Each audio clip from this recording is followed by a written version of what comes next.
Josh, I want to start with a simple opening. One sentence, if possible. When you hear the word risk, what do you think most institutions are actually doing when they use it? That's a really deceptively simple question. I think most institutions are predicting the present. They're basically looking at uncertainty and they're making a guess about uncertainty, but their frame of reference is almost always, regardless of what they say, the immediate present. And I think that's one of the big issues that we have in general. Welcome to Reading the World, قراءة العالم. Each episode, we take one question at a time, carefully, clearly, and without shortcuts. Today's question is, how is risk narrated into institutions and decision making? And what becomes visible or invisible when we treat ecological design as a way of reading the world? This episode sits at the intersection of ecology, infrastructure, and interpretation. Not only what the world is doing, but how our systems describe it and how those descriptions shape what becomes possible. My guest today is Joshua Harrison. Josh is the director of the Center for the Study of Force Majeure at the UC Santa Cruz, and for decades he has worked at the intersection of art, ecology, and systems strategy, building projects that treat environmental crisis not only as a scientific problem, but also as a crisis of perception and imagination. Josh, welcome. Ali, thank you very much for inviting me. I'm glad you are here. To set the expectations, this is not a technical insurance briefing, and it's not a project showcase. I want to read risk the way the humanities read a text, by asking who defines it, through what language, with what incentives, and for whom. And I want to connect that to ecological design, how design can expose what our institutional narratives hide. You recently published an essay titled Avoiding an Insurable Future. In it, you frame insurance not as a side issue, but as a kind of front line where climate breakdown becomes legible as institutional failure. Let me begin here. When you say uninsurable, what does that mean beyond the obvious, beyond premiums go up or coverage disappears? Well, at its largest sense, it's a world that has changed so much that the physical manifestations of planetary change are beyond the capacity of all of our institutions to repair them in any reasonable time frame. So that's what I mean by an uninsurable future. It no longer matters what your premiums are. They're insufficient to address the damage. So of course, the goal is to act differently and to do what we can to prevent an uninsurable future. And that's not just in the interest of the insurance companies, it's in the interest of all of us. And the question is, as you so well put it, what are the conceptual challenges we have for what is obvious to anybody who's a serious student of the planet? We have increasing storms, we have rising waters, we have tremendous desertification, we have raging wildfires, we have massive, massive, massive issues. We have infrastructure in massive danger, and yet our insurance companies who plan this out, and if you read any, particularly the big reinsurance companies who backstop the insurance companies, if you read their annual reports, Swiss Re, Munich Re, Mitsubishi Re, they all understand the seriousness of the climate. They've planned it, they studied it, and yet the insurance industry as a whole, which has a tremendous amount of reserves, spends 3 to 5% of its available cash flow when the minimum estimates, including by the insurance companies themselves, say they need to spend 5 to 10 times that, and likely 20 times that, in order to think about the kind of changes and challenges we have to do to create a much more resilient planet. That, of course, is a broad statement, but it means a coalition of forces have to act together, led by the one big industry in the world, in the industrial, the corporate sector that is charged with thinking in the future thinking over a 50 to 75-year time horizon, thinking analytically and reducing risk because, of course, an insurance company receives premiums, but it makes money by not paying the premiums out. And while one way they don't pay premiums out is to tell you, we don't think that your claim is worthwhile. So that's where actually the name of my center, it's called the Center for the Study of the Force Majeure. And we in England and the United States use the French term force majeure, which means acts of God, which insurance companies use in virtually every contract and other businesses too, to say that particular action that you're claiming we should support you for. Well, we don't really consider that an insurable risk. We consider that beyond our capacity or an act of God.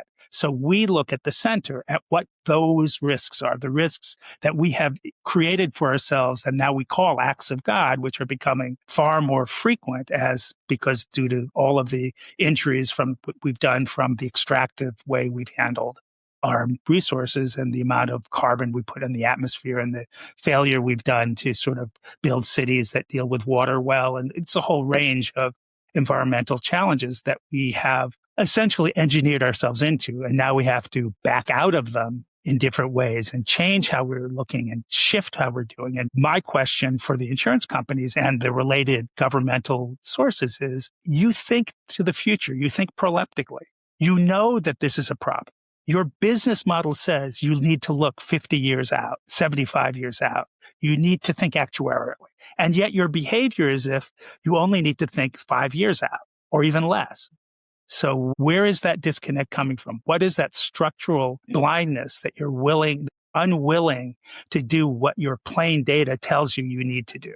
And that was the reason I wrote the article. If insurance quietly shapes where people can live and what futures remain investable, what happens when it retreats? Well, that's why this is not just the insurance companies that have to be part of this. This is not simply a small private profit calculation. And let me actually start by saying, before I answer that question, which is a very important one, insurance as an industry began in the modern insurance industry, although there are many, insurance as a concept is as old as civilization, began as a kind of shared risk conversation between a bunch of shippers in a coffee shop in England that was called Lloyd's Coffee Shop.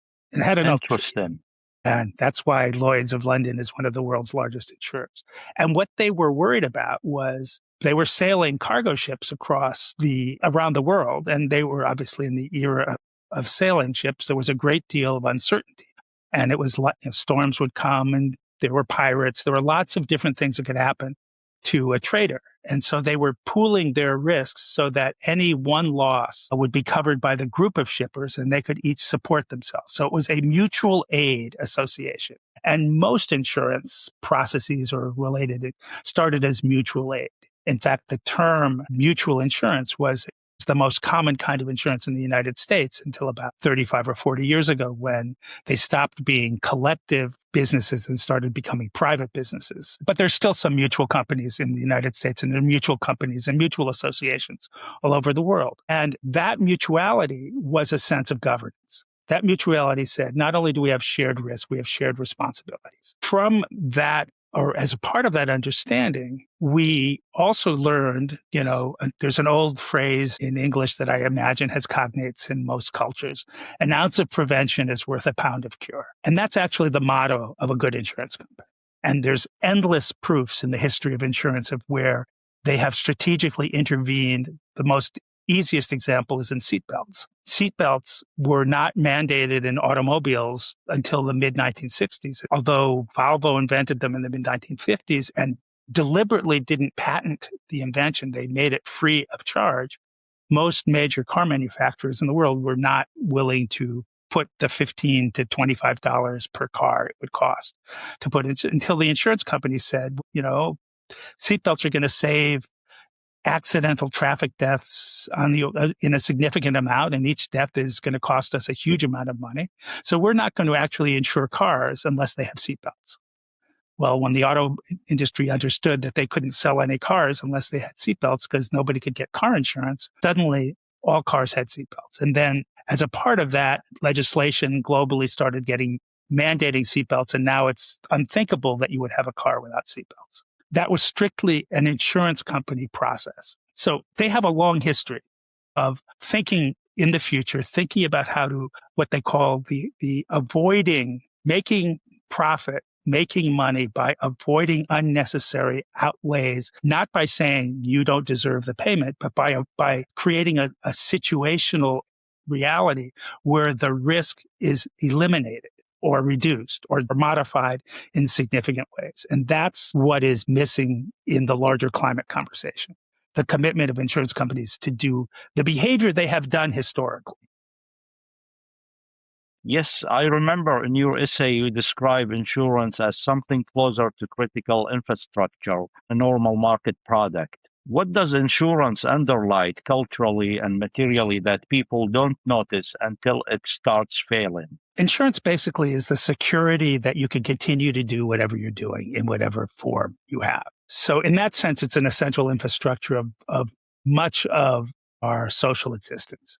We insure our houses so that if we have an incident that goes on, if there's a fire and it burns down, we can rebuild it. Companies insure against accidental, all kinds of things. You can insure against somebody falling down inadvertently on your sidewalk and then saying you were inadequately building, we were inadequately built your pavement and therefore they had an unnecessary risk. Now, we in the United States are probably the most litigious society in the world. Many, many things that people sue about in the United States would not be considered worthy of legal action in much of the world. And I think that's an internal problem we have in the United States. But the larger issue of insurance is where you started. The insurance says, if I live here in this place and something happens, I can continue to live here. Now, that works under a stable world.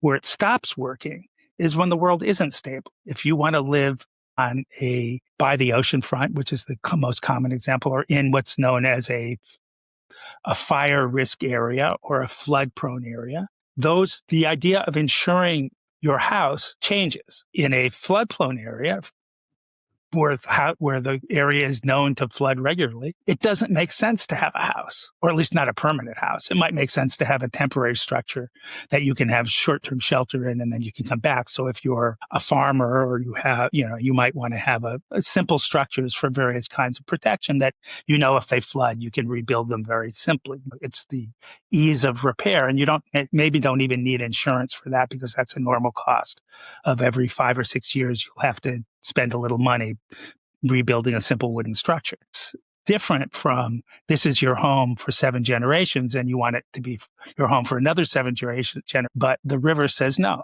And the river speaks a lot more loudly than you do. So, and so the infrastructure, so it's an invisible infrastructure in a sense, to get back to your question. It's an infrastructure that gives us a certain amount of security. Now, what we're finding is that it's not often a good security.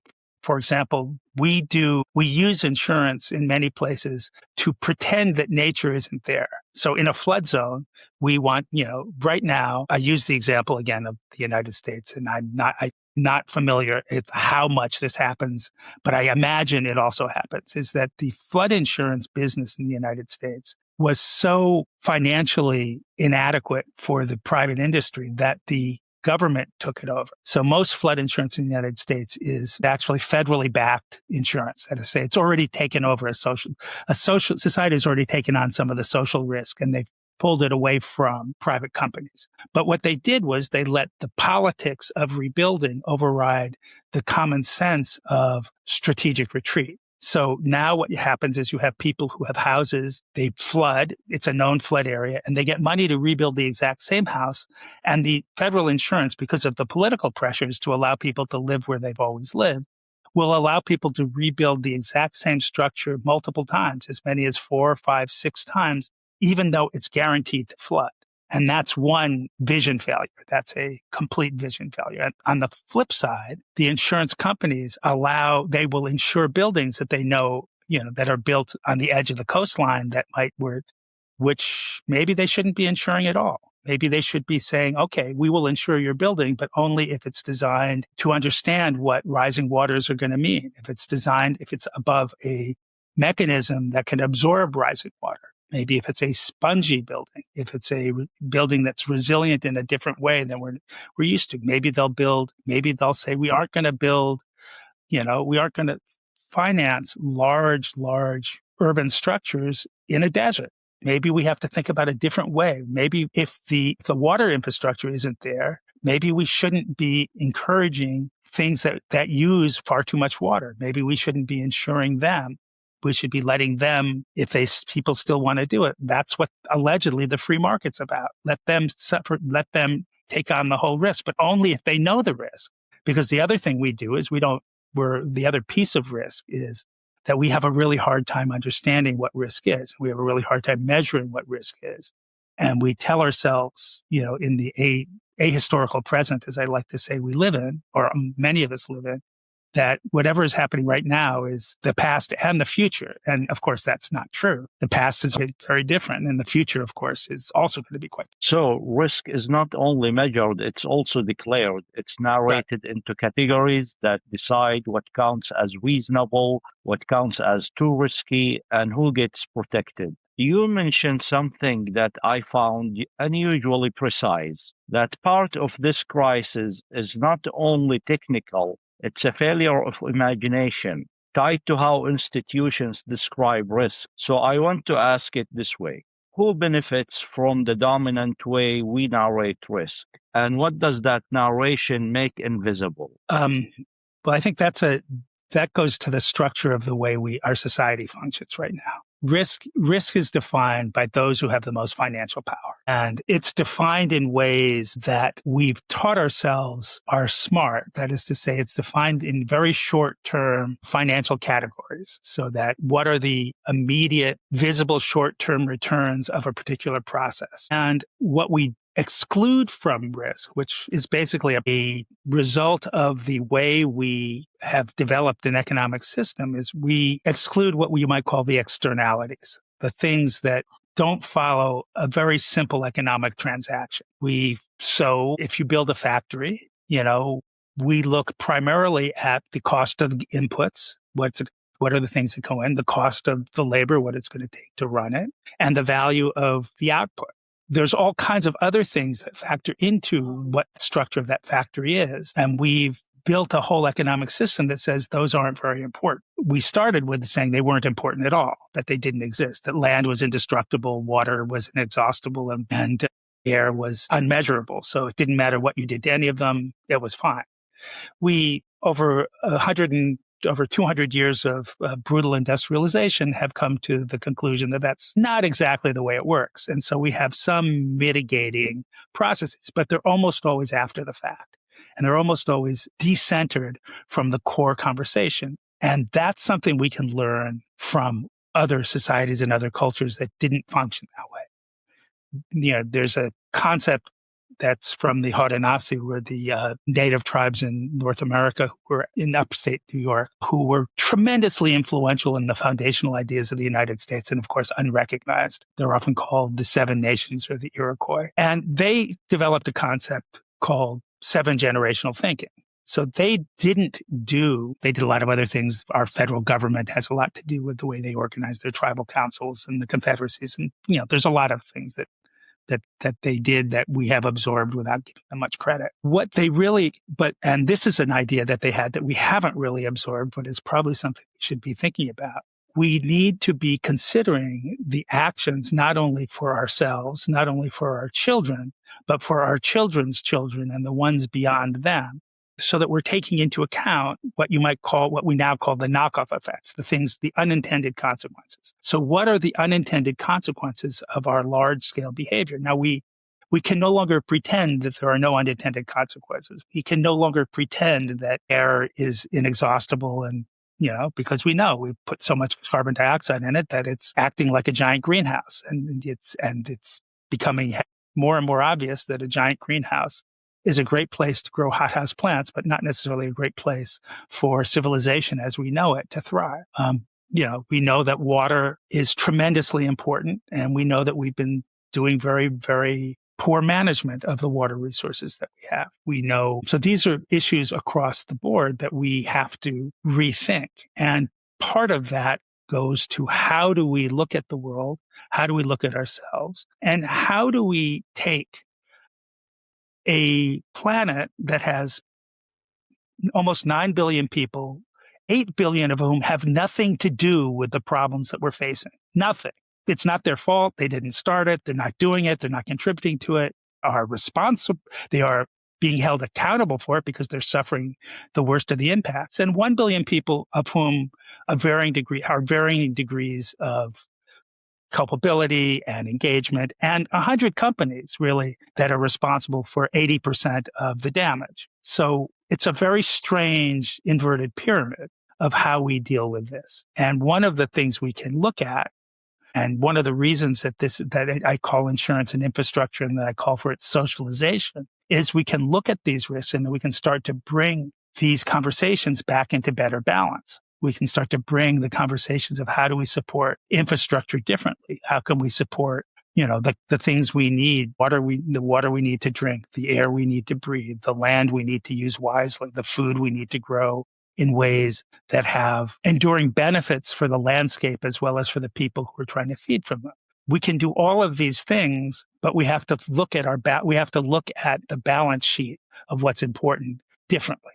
Very interesting. One of your strongest arguments is that insurance has historical precedent for prevention. Right. Risk reduction as a designed system, not merely claims paying after damage.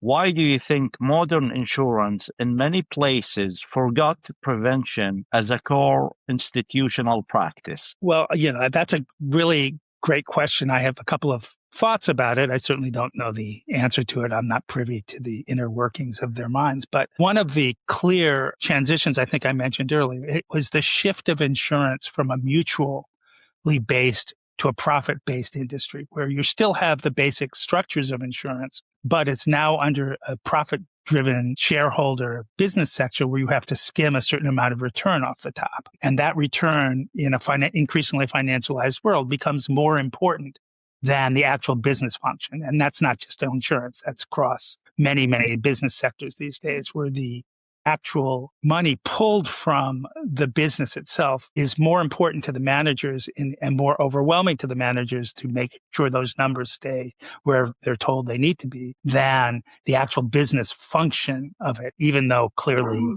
if you're not doing your business well, you're not going to end up having a long-term business So that's one idea. I think another one, which is part of a general reluctance to accept the fact that the world where the business models were developed has changed enough that the business models no longer function. Now they know this, but there's a wonderful ongoing set in the history of science where, Thomas Kuhn in his Structure of Scientific Revolutions described quite eloquently. And that's all about paradigm shifts. People believe very, very strongly in the world that works for them. And then other people come in and say, well, nothing can fully describe itself perfectly. Here's actually a better way to look at it. And the old guard, just to be hyper simplified about this, the old guard really doesn't know how to let go. They just don't know how to think about the world differently. And either they die off or some external catastrophe happens or incident happens that demonstrates it. And it goes, and then the new generation comes in and have this new paradigm it is a more complete and functional explanation. This was the change from Newtonian physics to relativity, and then from relativity to quantum mechanics, which is still in this hazy state. But it also was with astronomy. I mean, there's a wonderful example of Galileo being called up by the Catholic Church to talk about whether the Earth revolved around the sun or the sun moved around the Earth. He had to recant politically but whispered under his breath, of course, "Eppure but silently he told himself, I'm still telling the truth, even though the political powers around me won't let me say it out loud. So I think that plays to it. I think there's and that's compounded by the fact that the changes that the insurance company have to deal with are planetary global changes. They're changes, the fact that, the boundaries of the seashore, the coastlines are going to change, that the, crops that had grown forever in a particular land are no longer going to be insurable because the rain patterns and the drought patterns are shifting.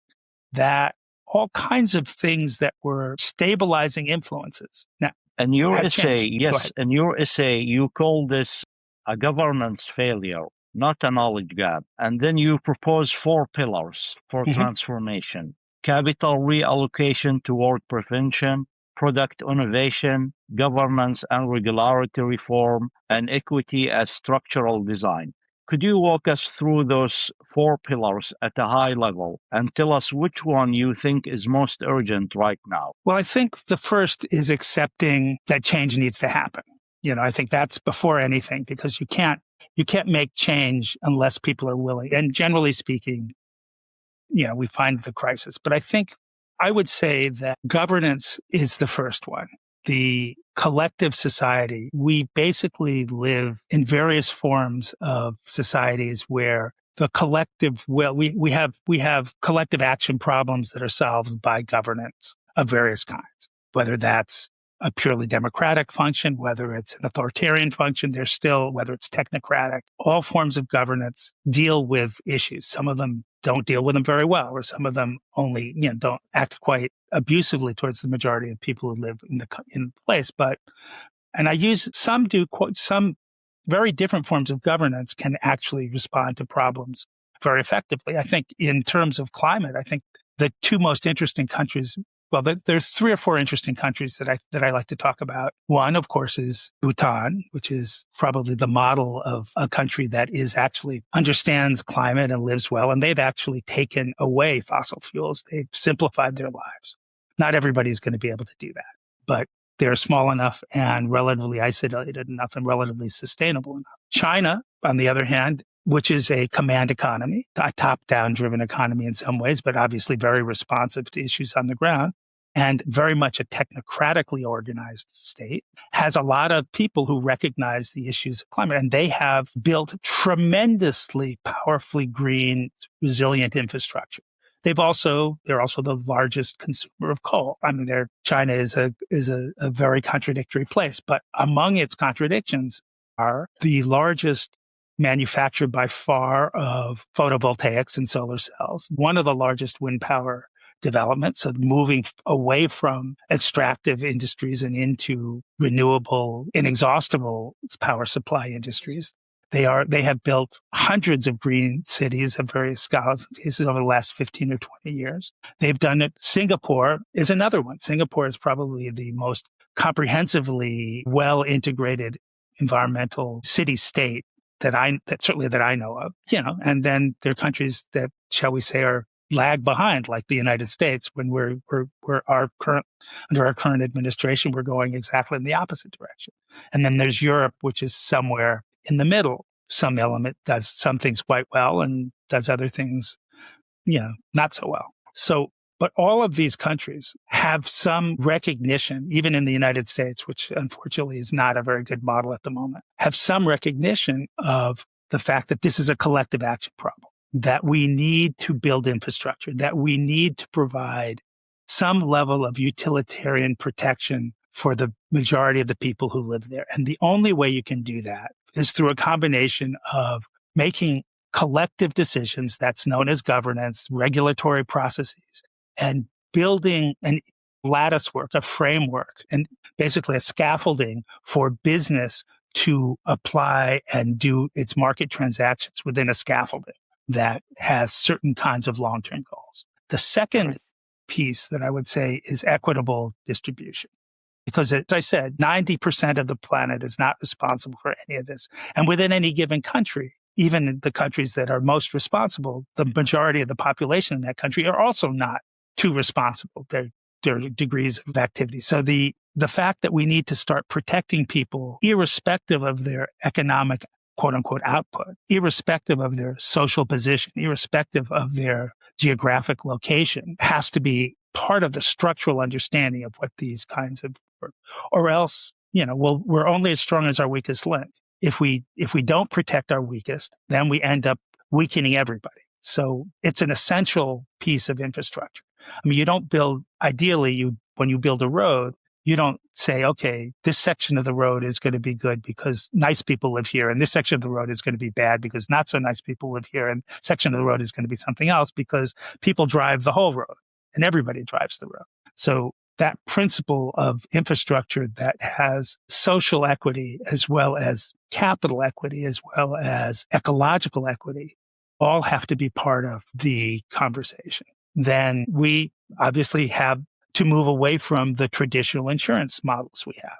There are lots of ways that people have shared risk, and we should be thinking about them. Some of them are, I discussed some of them in the article. Some of them are insurance-like institutions. There's a parametric insurance that basically says, if you have a problem it started with hurricanes and wind, and it's now moving to fire, but let's say with wind, if the winds are at 120 kilometers an hour, and you have a claim, we're just going to pay it out, and here's the payout.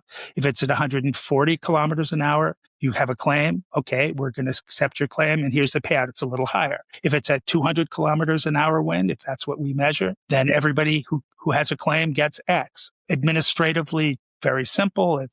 Process is very simple. People get their money back. They may not get as much as if they filed an individual claim, but the certainty and reliability and predictability of it way offsets the individuality of making individual claims. That also means that you have a community that's protected, not just the people who are able, willing, or capable of buying insurance, which is, of course, a smaller subset than the community as a whole. That's another piece where you have a social benefit from working through. There are various kinds of resiliency bonds that are available. And there, again, another way is if you need to, those are really for large scale landscape treatments of different kinds. If you need to reforest an area, if you need to deforest an area. Some cases you have too many trees, some cases you don't have enough trees. So different environmental situations ask for different kinds of processes, but there's a lot of upfront expense. And so there may not be as much residual economic benefit. So there are ways that people act as financial middlemen. So those are areas where, maybe there's a 3 or 4% interest difference between what a long-term investor is willing to receive and what the money that you can actually make from, say, selling the salvage wood off an area that has to be landscape. So other people come in. This is some of them are profit oriented, some of them are nonprofit oriented, some of them are governmental oriented, and they say we'll subsidize that 3%, and that lubricates the deal and makes the transaction more positive, and it allows other things to happen, like giving the individual forester money up front so they don't have to wait until the sale is done, or giving the farmer money up front, because of course farming is a terrible problem with debt because you have to put all your money in your planting at the beginning of a season and you don't get any income till the end of a season if you get income. So this is this is multi-generational from the early origins of farming in the Tigris and Euphrates. This has been a problem. That's why we have these concepts of jubilee that are about debt forgiveness. That's why, and that that are spread out across many cultures, because farming, there are many things about farming that are very place-based and specific, but there's some things that are universal. And the universal is you put your risk up front and you don't know what your outcome is going to be for months later. And somehow you have to go between those 2 points. And if weather changes, you don't have a way to maintain yourself. So these are all quasi-insurance. Debt forgiveness is another form of social insurance that can come through. So these are all pieces of how we can go through. That's a great answer and great set of examples. So the key claim is risk isn't just managed, it's built through design, incentives, and language. I want to move to your work in art and ecology because it connects directly to imagination and to what kinds of knowledge become felt, not just known. One of your projects, Sensorium for the World Ocean, is organized around the radical question: what if the ocean had a voice? What would you ask it? And what might it want to say? Josh, I'm not asking for the about page, I'm asking for epistemology. What does it change when we treat an ecosystem as a speaking subject rather than a data object? I think this is kind of the central challenge of Western society, that we have put ourselves apart from nature. And I think the central contradiction of our lives is that we are a part of nature, not apart from it. And as artists, as activists, as humans, as scientists, as any living sentient being, we have to understand how to get back into balance with the world of which we're a part. And Sensorium is an effort to do that by taking advantage of technology. But the idea that nature has rights, that nature is sentient, that nature has a place at every major table is an idea that's common in many societies across the world, certainly historically over many, many generations. And it's one that's beginning to have increasing value in the modern conversation as well. There are 27 countries that have recognized the rights of nature, Ecuador being among the biggest, but there are even in England and in the European Union, they've just started to recognize natural rights. Many, many, many countries have different ways that they do that. So the idea that the world has a value that's not strictly transactional with humankind, that's not strictly about its use and resources, is a pretty profound one. And it's one that Western society has spent a lot of time trying to engineer out of the conversation. And we have to not so much engineer it, but we have to challenge ourselves to come back into that. And what does that mean? That means thinking about the world differently. That means thinking about the world from a place of reciprocity, a place of empathy, a place of exchange, a place of where we're part of this complex, interconnected universe. And the idea of sensorium, which is to say, what if, the ocean is 70% it's 2/3 of the atmosphere, of the carbon that's stored on the planet, not surprisingly. It's 2/3 of the oxygen. It provides it's the weather. That's the ocean in relationship to the land is why we have weather. Water comes up in its largest sense. Water evaporates off of the surface of the ocean, hits the wind, which is driven by the power of the sun and all kinds of other things, drives it onto the land, and it releases the water vapor onto the land. And then it drains back into the ocean and the cycle continues. And that happens at the largest scale and it happens at micro scales, at every scale. That's why you can plant trees in Saudi Arabia and they will grow. It's not going to be a rainforest, but you go from sand to trees. Why? Because as some of the native tribes that I work with say, fire brings water, trees bring water, plants bring water. So, but at the same time with the ocean itself, it's this enormous place. But most of us, we see it from the edge. We see it from the sky. If we're in a sea culture, we might see it, from a boat. We might be able to dive into the shallowest areas of it, but it's really, for many of us, increasing numbers of us, it's a mystery. But it is the most important part of the planet that we don't really know about. So what can we do? And so the whole point of sensorium is a sensory investigation of what the ocean is. What is a multisensory process? Can you put somebody into an immersive place? And now we have technology that is able to do remarkable things on the order of understanding mechanical systems. We understand a lot about the heat processes. We understand a lot about acidification.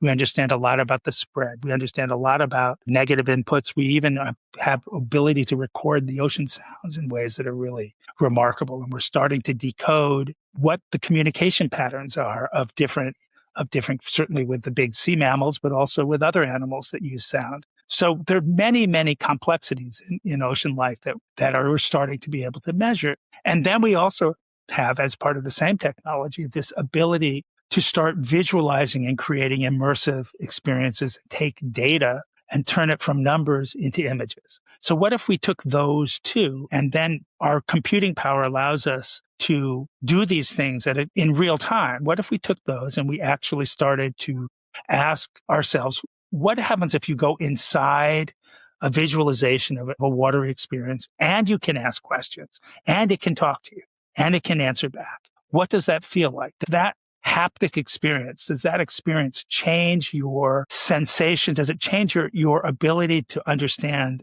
and empathize and identify and respond? And is that experience a way forward towards getting us to start thinking much closer that we are a part of the planet, not apart from the planet? That's the basic conversation of sensorium. That's very interesting, very powerful. Let's shift from ocean to land and from perception to stewardship. Your steward knowledge's work in the Tahoe Basin involves co-creating spaces where indigenous stewardship, scientific inquiry, and public education intersect.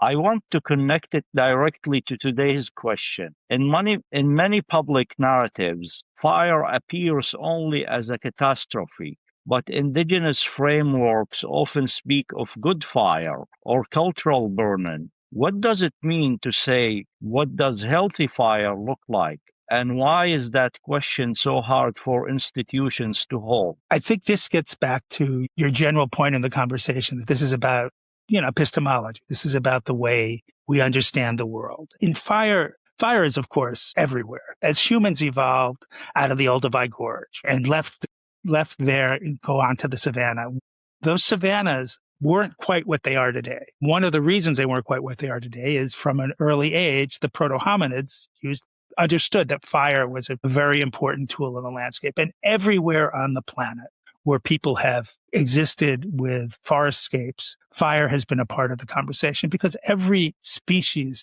from the smallest microbe to Homo sapiens, interacts with the world. We interact with our environment. The question is always, do we interact wisely, structurally, in a ways that make the land and ourselves healthier, or do we act foolishly in short-term thinking in ways, this ties us to our original, are we acting with or without regard to the risks of what we're doing and the understanding of the implications? So with that said, California, just has a Mediterranean climate, as by its name. The Mediterranean has a Mediterranean climate. Southern Europe, Northern Africa, Australia, South Africa, many other parts of the world. And those climates are largely controlled by two features. They have short, wet winters and they have long, dry summers. And the short, wet winters basically allow a lot of plants to grow and big spurts of growth. And those long, dry summers heat them all out, dry them out, and make them prone to burn. So their lands and ecologies that live in those climates are fire adaptive by nature. So when the forests emerged in California, they emerged after the last ice age. At the same time that the population grew significantly, there were clearly people in what's now California, what we now call California, before the end of the ice age. But the significant increase in population happened as the land became more fertile.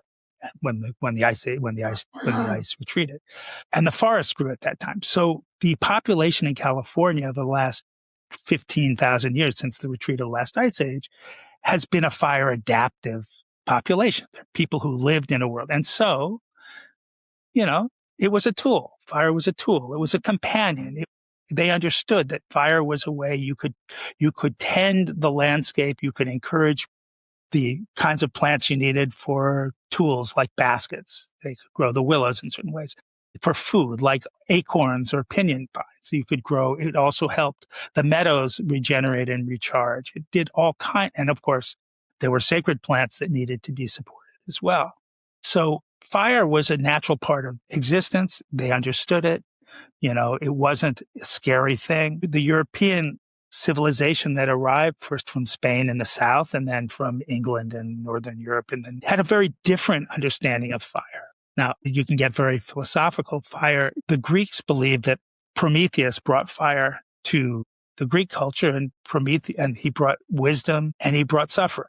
And for his introduction of fire, he was sentenced to live a lonely eternal existence with eagles eating his liver. So, the Greeks had a very complicated relationship to fire in that sense as well. In the Judeo-Christian tradition, what Prometheus's position was taken by Eve and eating a pomegranate. So it's who brings wisdom and who brings knowledge. When the Spanish came, they came from cities, very crowded cities like Madrid, Seville, that were largely built with wood and stone, but a lot of wood. They were heated by wood. They ate by wood.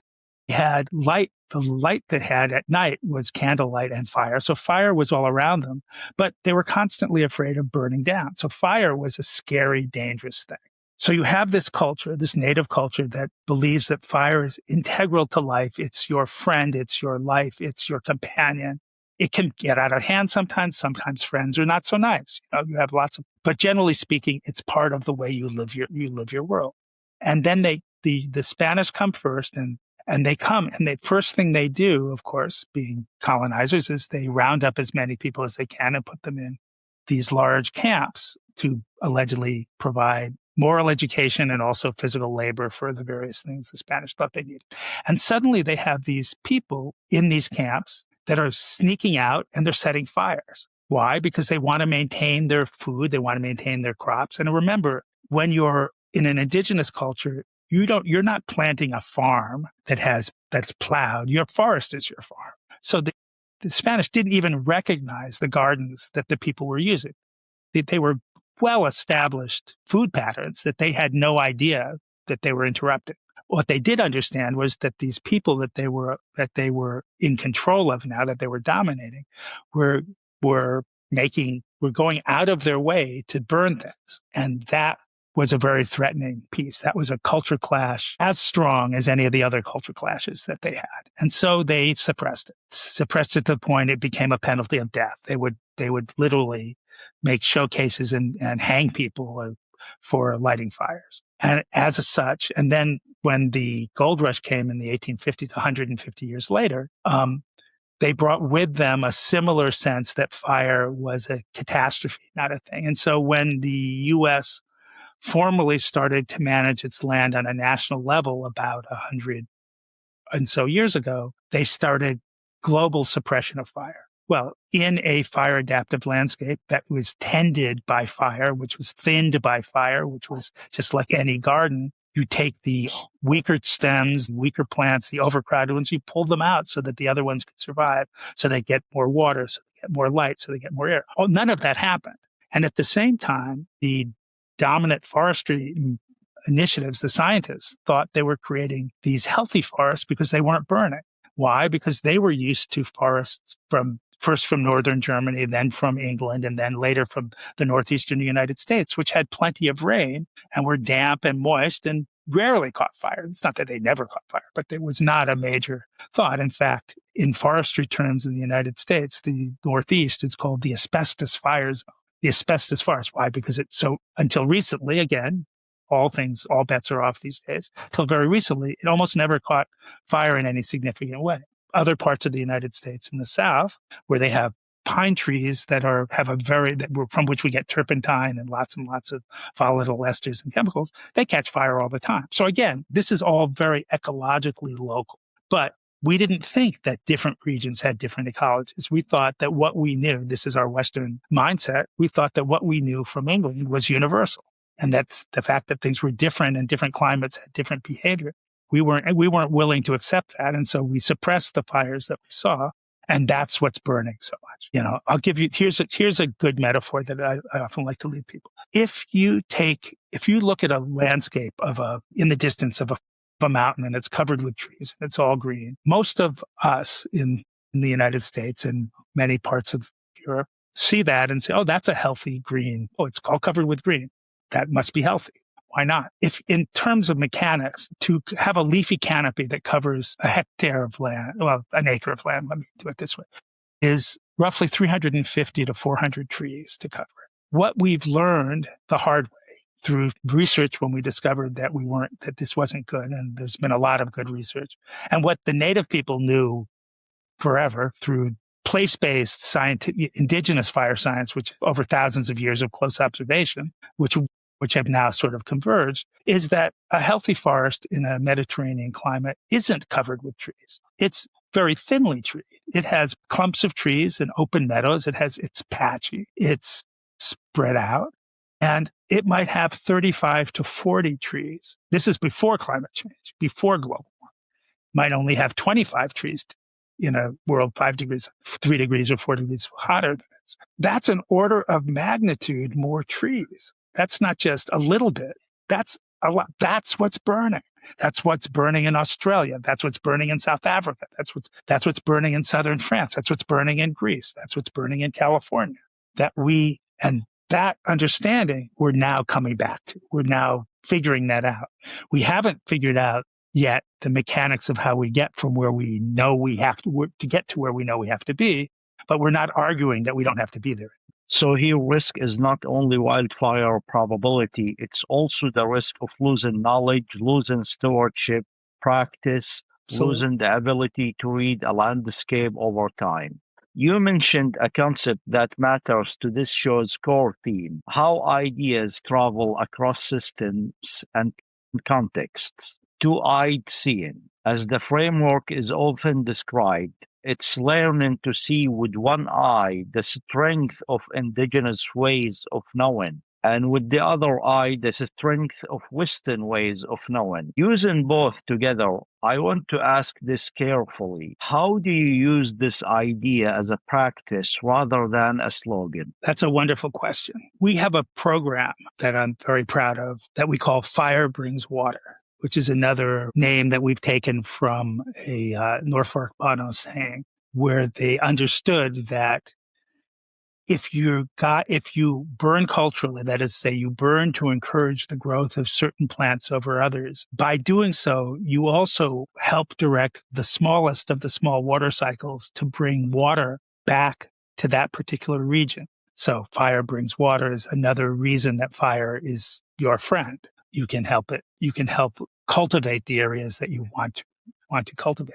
The Fire Brings Water project is an attempt to teach a cohort of young Washoe youth in high school and college, both Western and indigenous stewardship on fire. And so we are bringing them into deep contact with fire practice on the land, with cultural burning on the land, under the guidance of tribal elders.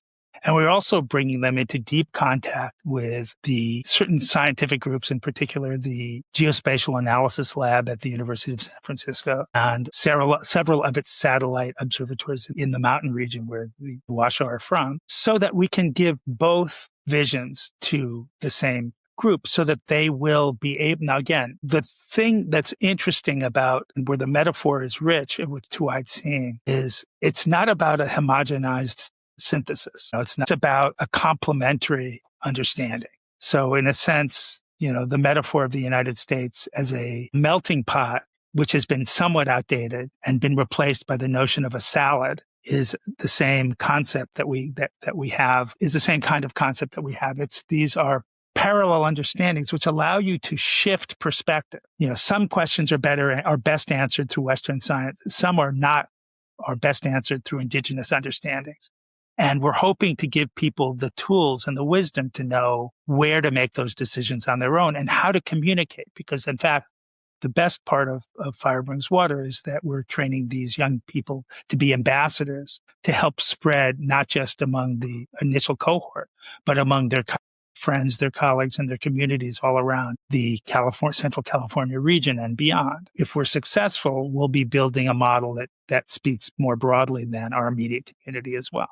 I think it helps keep in mind that solutions, when you're thinking environmentally, when you're thinking ecologically, are both systems and place-based. And sometimes the system is dominant, sometimes the place is dominant. And while the systems in principle are universal, the places are all particular. And it helps keep you very grounded in deep understandings of those, in my sense. And it also, as an artist, one of the most important tools that art brings to anything is the ability to shift perspective and to actually build a third eye out of two eyes. It's not one, it's not the other, it's a third eye. It has some elements of each and it's informed by each, but it's different from both. And that's part of what foundationally two-eyed seeing encourages. It encourages this notion that there's great truths in indigenous wisdom. There's great truths in Western science. They're both very hard earned in all kinds of ways, but they're not necessarily complete. Where does power enter this picture, especially when institutions try to include indigenous knowledge without changing institutional authority? That's a really important question.